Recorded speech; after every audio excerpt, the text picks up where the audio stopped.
We implore you to know that your responsibility from today going forward is to put an end to illegal taxes on people. We have a tax law here that prescribes those who are exempted from tax. All those categories of people and those that from time to time may be so announced by the governor, including every single hotel that has less than 50 rooms in Calabar and in the whole state, today are exempted from payment of tax. We have exempted all Okada drivers, taxi drivers, airport taxi drivers.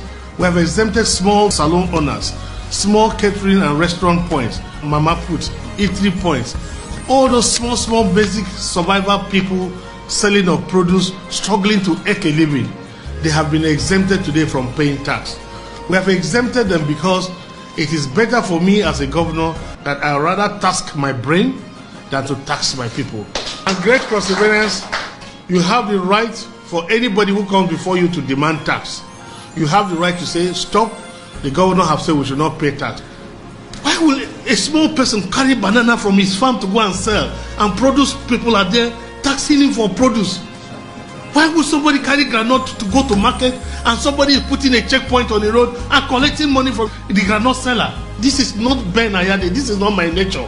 I am not wired for this insensitivity to a weaker person. I have abolished produce tax. Let farmers earn their money. Let them keep their money. Because you didn't give them fertilizer, you did not irrigate the soil, you did not prepare the soil for them, you did not do the land clearing for them. Why do you want to tax them? Why do you put pressure on that your small brother or sister whose situation is much worse? Why will we expect that people who don't have scholarship for their children, who don't have good schools, they struggle to pay, struggle with the uniforms, struggle to have security in their small businesses, struggle to get water with their borehole, struggle with generator, and government is providing almost nothing to come back to such people and tax them? I think this is the greatest injustice.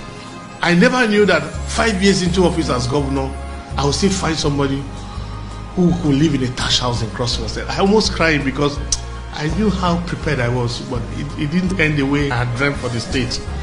And I just think that somewhere God will just help me, because I really wish I could really help. I really wish I could help. It's very painful, truly. I can't put 5 years and I've not been able to do the change I wished.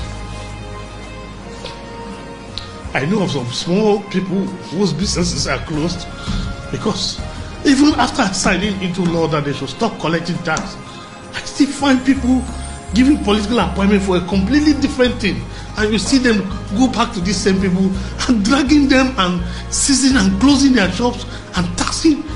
If we have to pay tax, let me contact the anti-tax agency.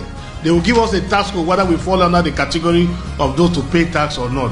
So your vehicles, your public life, your telephone numbers will be in the public domain, because everybody must call you to clear whether they have to pay tax or not to pay tax.